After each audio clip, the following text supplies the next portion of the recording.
लोकसभा चुनाव 2024 में भाजपा के खिलाफ मजबूत मोर्चेबंदी के लिए 15 भाजपा विरोधी दलों का पटना में महाजुटान हुआ।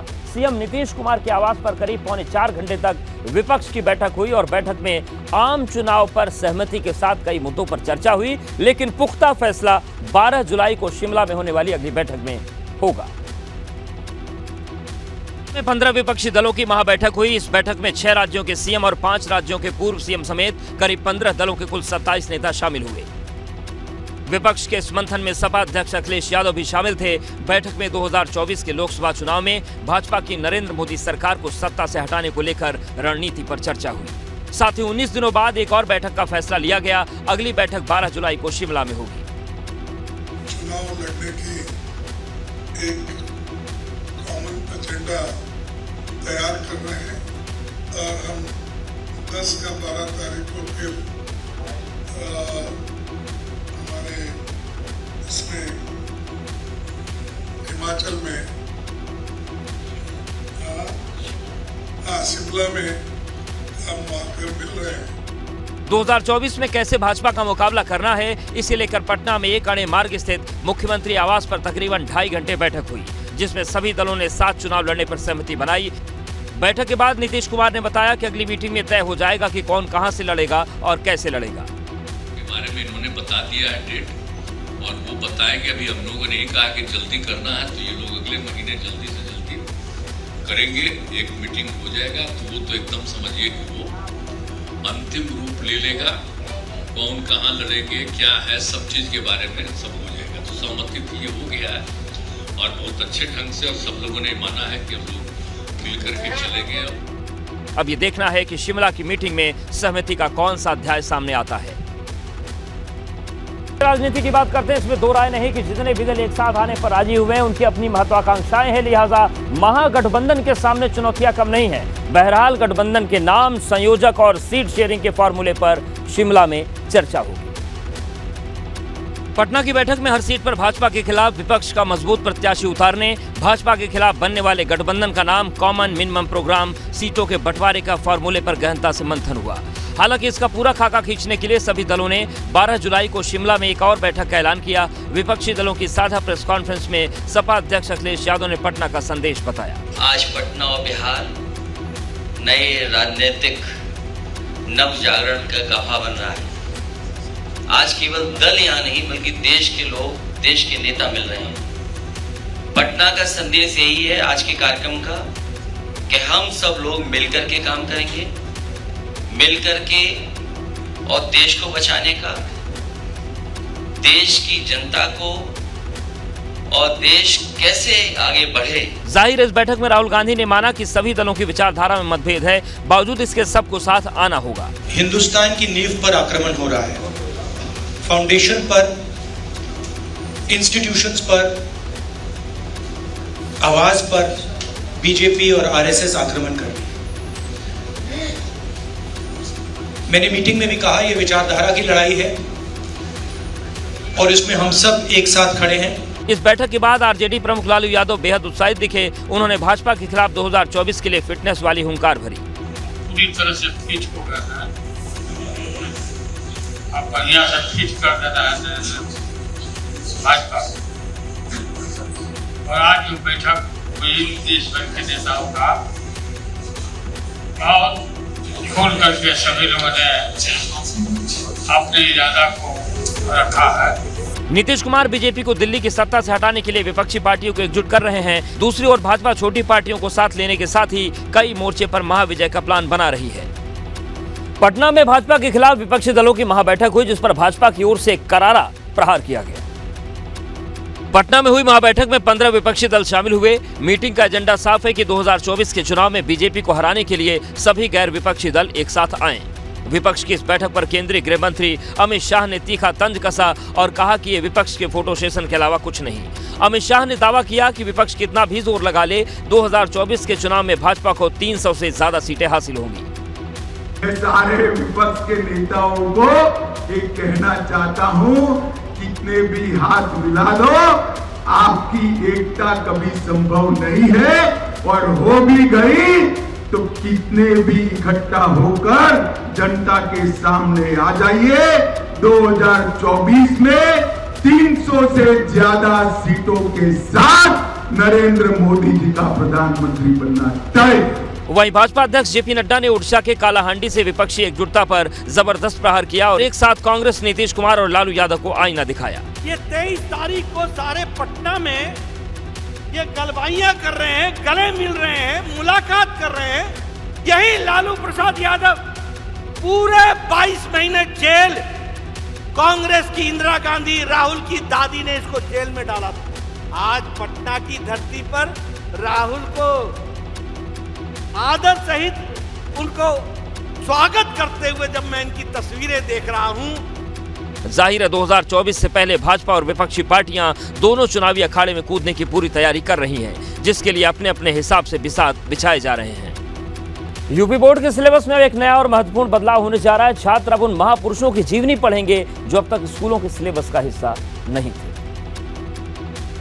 उत्तर प्रदेश माध्यमिक शिक्षा परिषद के तहत अब सिलेबस में विनायक दामोदर सावरकर की जीवनी को शामिल कर लिया गया है। बोर्ड परीक्षाओं के स्टूडेंट्स अब सिलेबस में अनिवार्य रूप से वीर सावरकर की जीवनी पढ़ेंगे। इतना ही नहीं, इस विषय में पास होना भी जरूरी होगा। सावरकर के अलावा 50 और महापुरुषों की जीवन गाथा को सिलेबस में शामिल किया गया है। बच्चे भी स्कूल में पंडित दीनदयाल उपाध्याय की जीवनी भी पढ़ेंगे। अन्य महापुरुषों में महावीर जैन और पंडित मदन मोहन मालवीय भी शामिल है। यूपी बोर्ड से पढ़ रहे स्कूली बच्चे अपने सिलेबस में अरविंद घोष, राजा राम मोहन राय, सरोजनी नायडू और नाना साहेब जैसे महापुरुषों की जीवनियां भी पढ़ेंगे। नया बदलाव सभी विद्यालयों के लिए अनिवार्य किया गया है। छात्र छात्राओं को इस विषय में पास होना अनिवार्य होगा। हालांकि 10वीं और 12वीं की मार्कशीट में इसके नंबर नहीं जोड़े जाएंगे। दरअसल इन महापुरुषों के नामों को लेकर यूपी बोर्ड में लंबे समय से कवायद चल रही थी। यूपी बोर्ड के विषय विशेषज्ञों की ओर से महापुरुषों के नाम की सूची शासन को भेजी गई थी, जिस पर अब शासन की मुहर लग गई है। प्रयागराज की धरती पर 2025 में महाकुंभ लगने जा रहा है। उसके पहले प्रयागराज एयरपोर्ट की सूरत बदलने जा रही है। 175 करोड़ की लागत से प्रयागराज एयरपोर्ट के टर्मिनल के विस्तारीकरण का काम अगस्त महीने में शुरू होने जा रहा है। नई सुविधाओं के जुड़ने के बाद एयरपोर्ट की टर्मिनल बिल्डिंग में एक साथ 850 लोग बैठ सकेंगे और 15 विमानों को एक साथ पार्क किया जा सकेगा। अभी एक टर्मिनल होने से ये क्षमता 350 यात्रियों की है। एरो ब्रिज की संख्या भी 2 से बढ़कर 6 हो जाएगी और उसमें पैसेंजर्स के यात्रा करने के लिए ज़्यादा संख्या है, 500 कम से कम आना जाना एक दिन में। ठीक है, तो टोटल करीब 850 पैसेंजर्स एक साथ हमारे यहाँ से आना जाना हो सकता है। बाकी एक एप्रन का डेवलपमेंट हो रहा है यहाँ पर।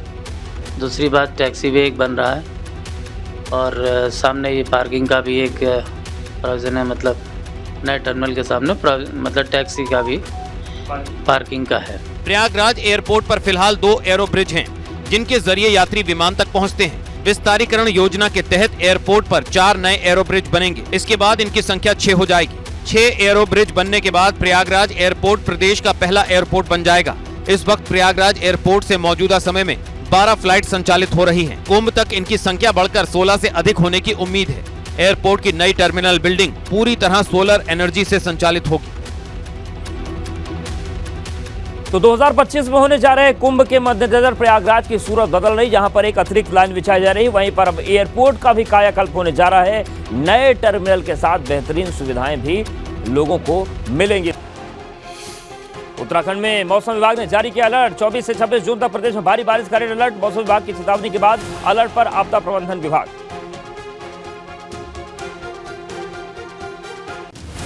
पटना में नीतीश कुमार की अध्यक्षता में विपक्षी दलों की बैठक। 2024 की रणनीति पर मंथन। राहुल गांधी, मल्लिकार्जुन खड़गे, अखिलेश और केजरीवाल समेत कई नेता शामिल।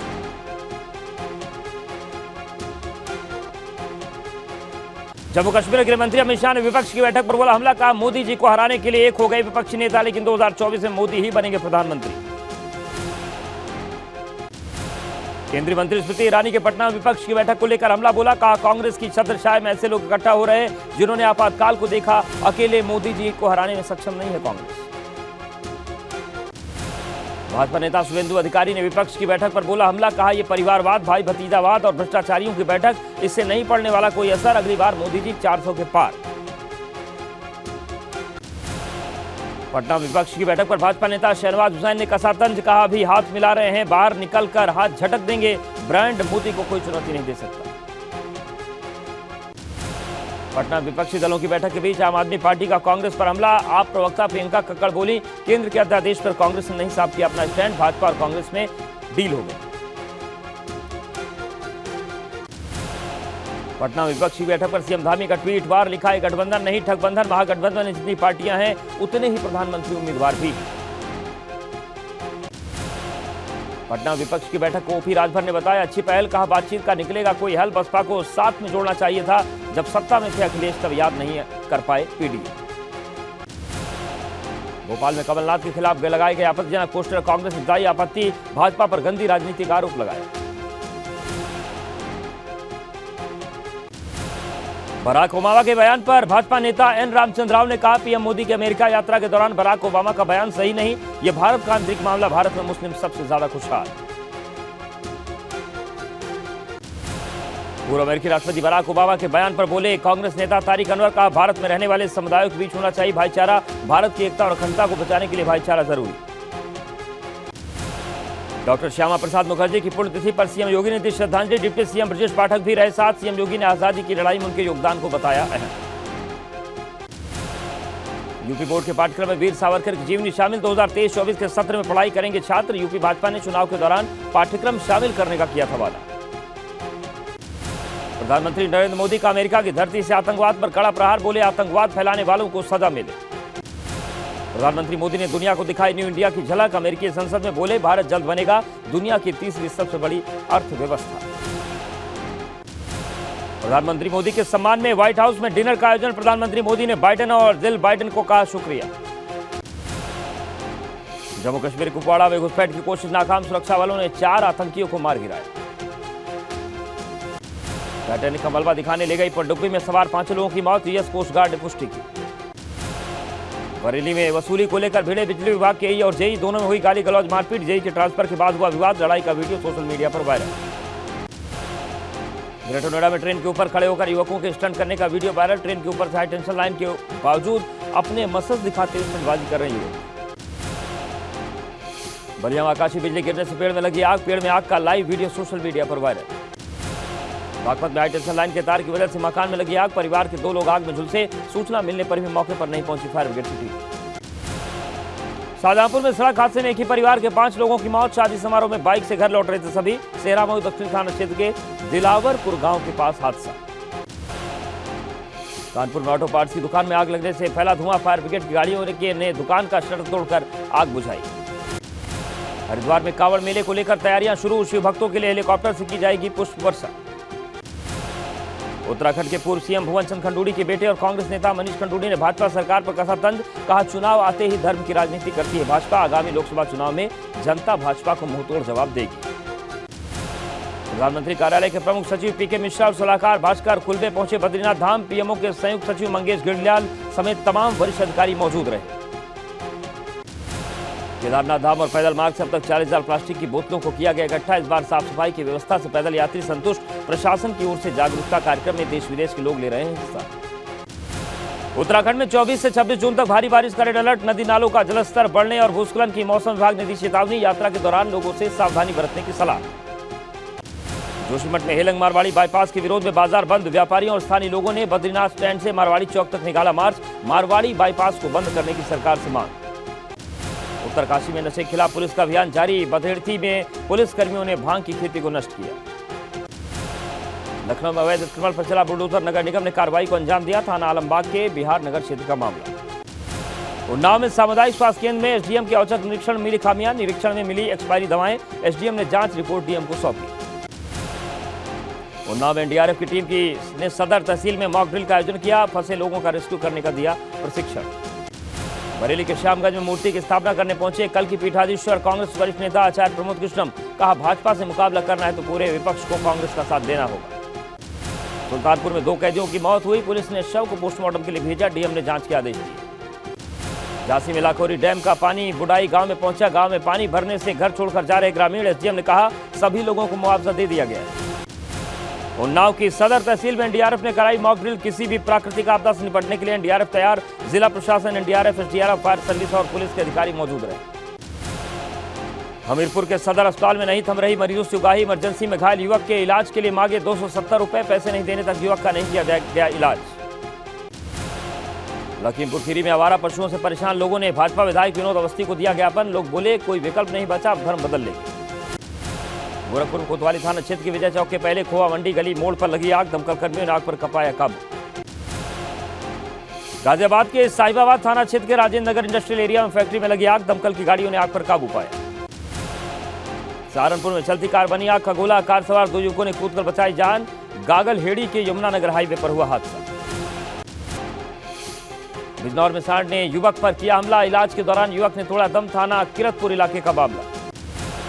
कौशाम्बी में बालू से लदे ट्रक में ट्रेलर ने मारी जोरदार टक्कर, 3 की मौत, सैनी थाना क्षेत्र के गुलामीपुर गांव के पास हुआ हादसा। महाराजगंज के रजिस्ट्रार ने दिल्ली में छात्रा से किया दुष्कर्म, अश्लील वीडियो बनाकर करा था ब्लैकमेल, पुलिस ने आरोपी के खिलाफ दर्ज किया केस। अम्बेडकर नगर में आबादी की जमीन कब्जादारी को लेकर हुई मारपीट में बुजुर्ग की हत्या, जहांगीरगंज थाना क्षेत्र के बसैया गंगा सागर गांव का मामला। लखनऊ में कछुआ तस्कर रिंग कश्यप को पुलिस ने किया गिरफ्तार, आरोपी को एसटीएफ ठाकुरगंज इलाके से किया गया गिरफ्तार। प्रयागराज में नकली नोट की तस्करी करने वाले अंतर्राष्ट्रीय गैंग का एक सक्रिय सदस्य गिरफ्तार, एसटीएफ की प्रयागराज यूनिट ने गैंग के सक्रिय सदस्य को गिरफ्तार किया। और अय्या पुलिस और एसओजी ने चोरों के गिरोह का किया खुलासा, पुलिस ने गिरोह के 2 सदस्यों को किया गिरफ्तार, दूसरे जिलों में करते थे चोरी। मेरठ के हस्तिनापुर गांव में गंगा नहाने आए 2 युवक डूबे, दोनों युवकों दीपक और नितिन का अभी तक सुराग नहीं मिला। झांसी में बारिश होने से पथराई नदी पर बना डैम भरा, डैम के गेट को खोला गया। कुशीनगर में ओवरलोड बालू से लदा ट्रक पलटा, 1 की मौत, तरया सुजान थाना क्षेत्र के नोनियापट्टी गांव का मामला।